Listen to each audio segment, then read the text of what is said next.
Welcome back. You're watching Channel Sports. This morning, we're reviewing stories from the pages of the newspaper. Let's go back to the complete sports. You guys have been talking about this one. Let's talk about Yaya Toure. You know the story. He's been dropped from the UEFA Champions League. Keeps going down under Pep Guardiola. The agent is talking again. Says Arsenal, United wants Yaya Toure. Claims the player's agent. But I think Yaya is still decent in his own right. I don't know why Pep is not considering him for anything. He doesn't fit Pep's system in terms of wanting to press high up the pitch. You've got to be going, back and forth. See, the role that he probably will be playing is what Fernandinho has been doing in the first few games of the season. It takes a lot of energy for 90 minutes going up and down, playing those passes, retrieving the balls very quickly when you lose them and all that. But Yaya Toure is past that. Yaya Toure wants to be in an attacking midfield position where he can bring his ability to bear on the team, where he can score goals occasionally, where he can play people through. He's not going to, track back to do the defensive work, and that's why he's not going to play for Pep Guardiola in the important competitions. He's not been registered for the Champions League, and that's the biggest pointer to how he's going to go down. But with Arsenal being mentioned, I don't think that's going to happen. He's one of the highest paid players in the world. Arsenal can't afford his wages, definitely. But of course, if the wages weren't an issue, there will be no shortage of takers for Yaya Toure. He's still one of the most respected, one of the most feared footballers in his position, one of the best around, in actual fact.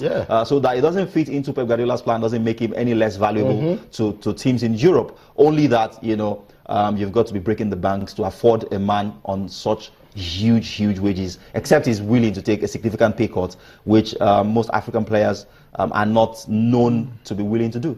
Still on Yaya Toure, I mean, the other club that has been linked to Yaya, according to his agent, Manchester United, surely they can't afford to pay his wages, but where is he going to play? I mean, it's not going to play in that midfield where there's a Pogba there, that is supposed to be the main man. So, I mean, that tells you his agent has been blowing a lot of hot air. Should keep quiet. Claimed for one that, City were going to be losing a lot of following in Africa. That's not true, we know.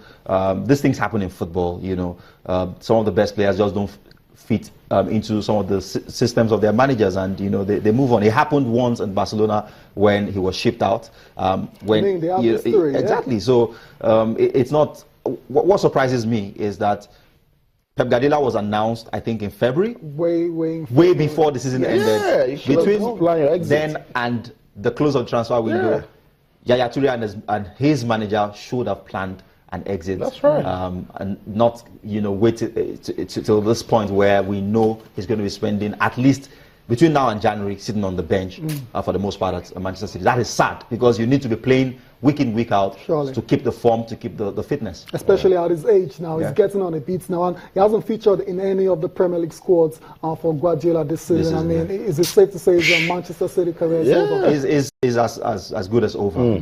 Unfortunately, he can't make a move until January. So he's got to sit on the bench, watch the games, and just be content with training with the guys. I know. We'll just take this message on Twitter and wrap up the show. Professor Chris Inaina, I wish the Super Eagles a successful prosecution in their World Cup tie.